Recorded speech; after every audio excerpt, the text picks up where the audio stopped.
Good morning everyone, welcome back to our channel, welcome to our new blog. আজকে হচ্ছে Sunday আর আমরা অন্য দিনের মতো আজকেও যাচ্ছি একটা নতুন জায়গা এক্সপ্লোর করতে। তো ব্লগে কিন্তু অবশ্যই থেকো, তোমাদেরকে দেখাবো আজকে আমরা কোথায় যাচ্ছি। আর আজকে কিন্তু বাইরে বেশ ভালোই ঠান্ডা, 4 ডিগ্রি মতো টেম্পারেচার, আর সারাদিন কিন্তু কোনো রোদও উঠবে না। চলে এসেছি বাসের সামনে, আর ড্রাইভার এখনো বাসে আসেনি, ওই টাইম হলেই দরজা খুলে দেবে। বাসে উঠেও পড়েছি, আর ওই 1 ঘন্টার মতো রাস্তা আজকে আমরা যেখানে যাচ্ছি। তো চলুন যেতে যেতে বলি আজকে আমরা কোথায় যাচ্ছি।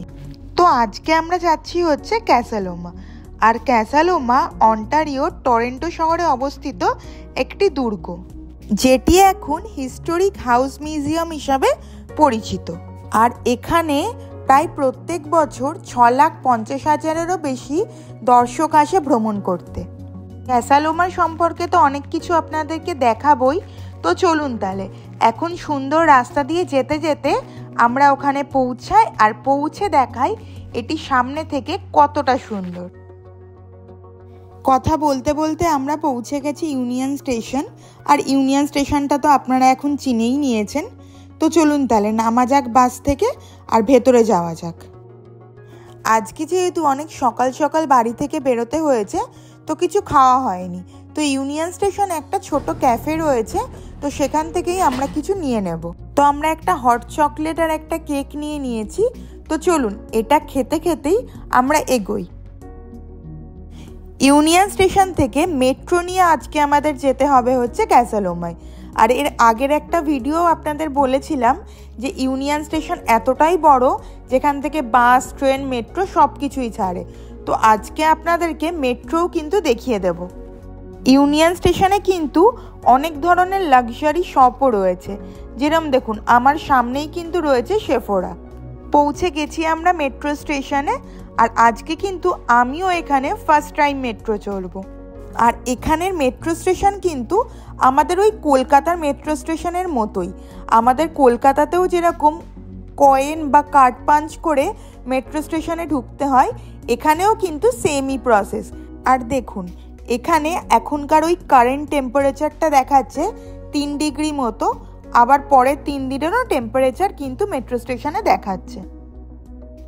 চলে এসেছে আমাদের মেট্রো। আর এখানকার মেট্রো কিন্তু সেম, আপনাদেরকে বললাম না আমাদের কলকাতার মেট্রোর মতোই দেখতে। দেখি ভেতরটা কীরকম মেট্রোর ভেতরটাও প্রায় একই। আর ওই ওপরে দেখুন ওই লাইটগুলো দেখতে পাচ্ছেন, রেড অ্যান্ড গ্রিন।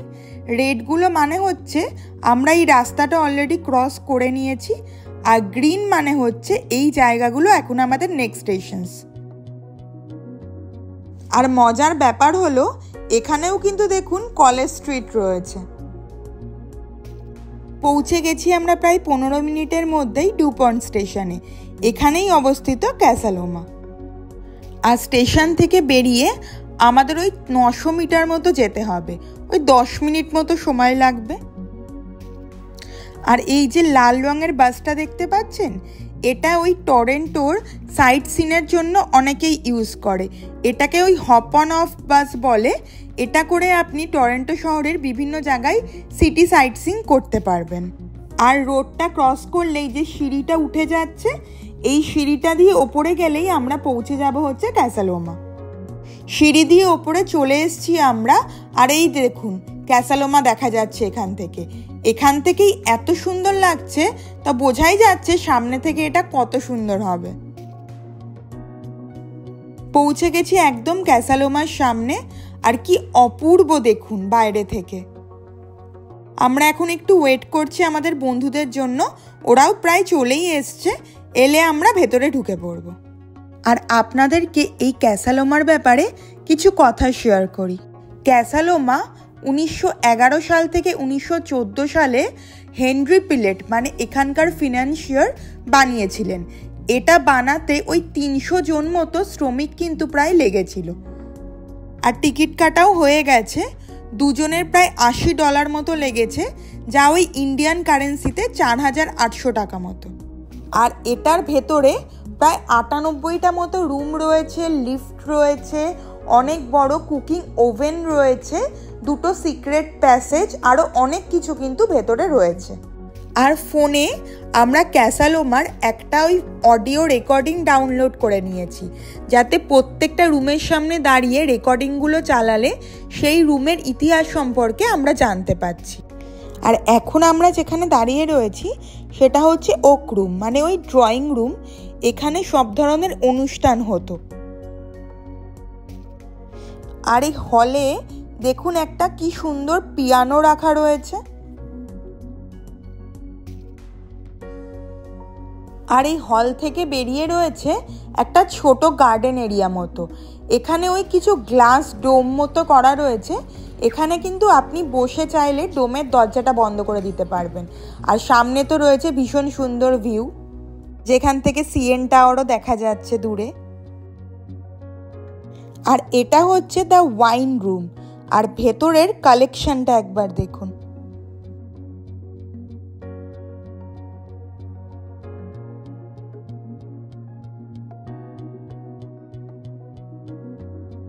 এখন আমরা বেসমেন্টে একটা টানেলের মধ্যে দিয়ে যাব।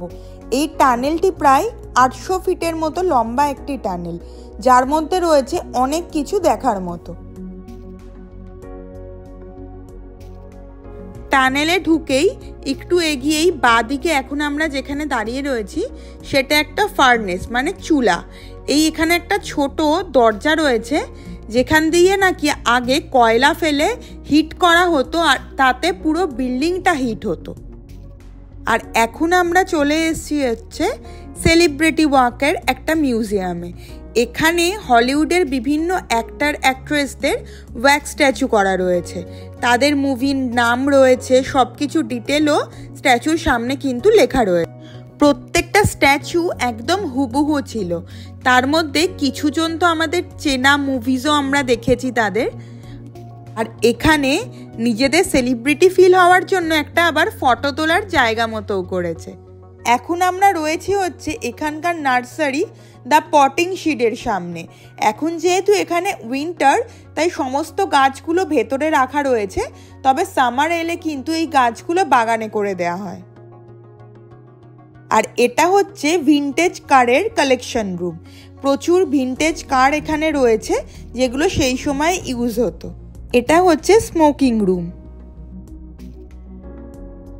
আজকে আমরা লাইব্রেরি আর ডাইনিং রুমটা যেতে পারলাম না, কারণ আজকে ইস্টারের জন্য ওখানে আবার একটা ব্রাঞ্চ পার্টি হচ্ছে। এখন আমরা যাচ্ছি হচ্ছে সেকেন্ড ফ্লোরের দিকে। আর এই সেকেন্ড ফ্লোরে যাওয়ার সময় একটা সিটিং অ্যারেঞ্জমেন্ট করা রয়েছে।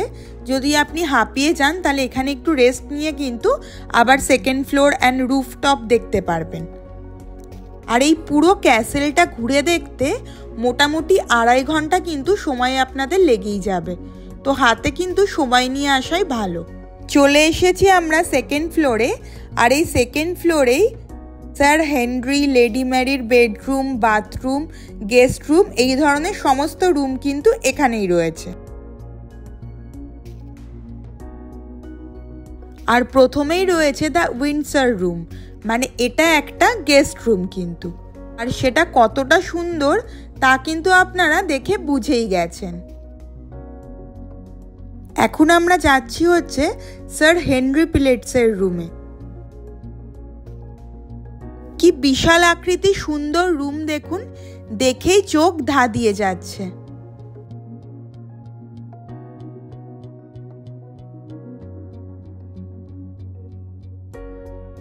আর এটা হচ্ছে ওনার বাথরুম। দেখুন ওনার ইউজ করা বাথটব সব কিছু ওইভাবেই কিন্তু সংরক্ষিত রয়েছে।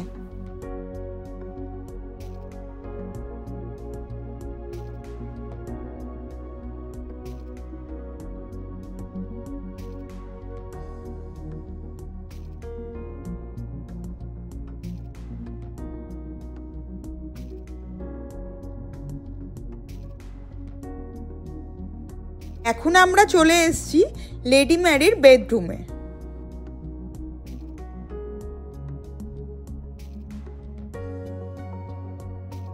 ওনারও বেডরুমের পাশেই রয়েছে ওনার বাথরুম।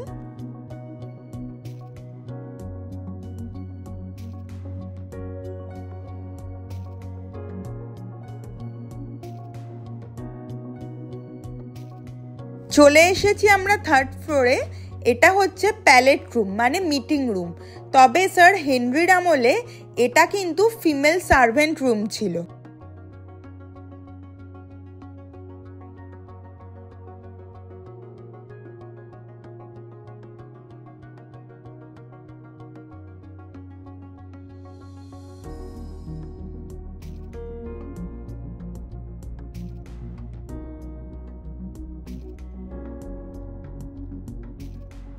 আর এগুলো রানীর তখনকার দিনে নিজস্ব রাইফেল ছিল সমস্ত।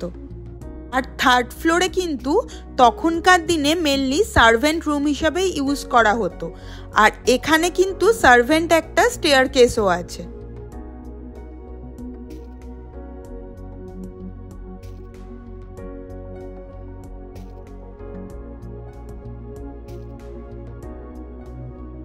আমরা এখন এসেছি হচ্ছে রুফটপে। এটাকে এখানে টাওয়ার বলা হয়। আর এখানে দু ধরনের টাওয়ার রয়েছে, একটা হচ্ছে নরম্যান টাওয়ার আর একটা হচ্ছে স্কটিশ টাওয়ার। আর এখন আমরা রয়েছি হচ্ছে দ্য স্কটিশ টাওয়ারে। এই যে উইন্ডোগুলো কথা বলছিলাম, এই উইন্ডোজগুলো দিয়েই কিন্তু বাইরের ভিউ দেখা যাচ্ছে। আর নরম্যান টাওয়ার দিয়ে আপনি একদম রুফে মানে ছাদে যেতে পারবেন।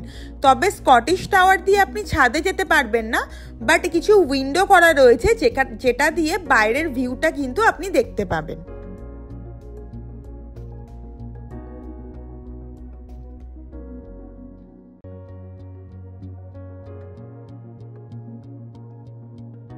আর চলে এসেছি আমরা দ্য নরম্যান টাওয়ারের একদম ওপরে মানে ছাদে, যেটা ক্যাসালামার একদম সব থেকে উঁচু জায়গা। এখানে কিন্তু বেশ ভালোই ভিড় রয়েছে, সবাই সুন্দর ফটো তুলছে। আর এখান থেকে কিন্তু সিএন টাওয়ার, পাশের চার্চ অনেক কিছু দেখা যাচ্ছে।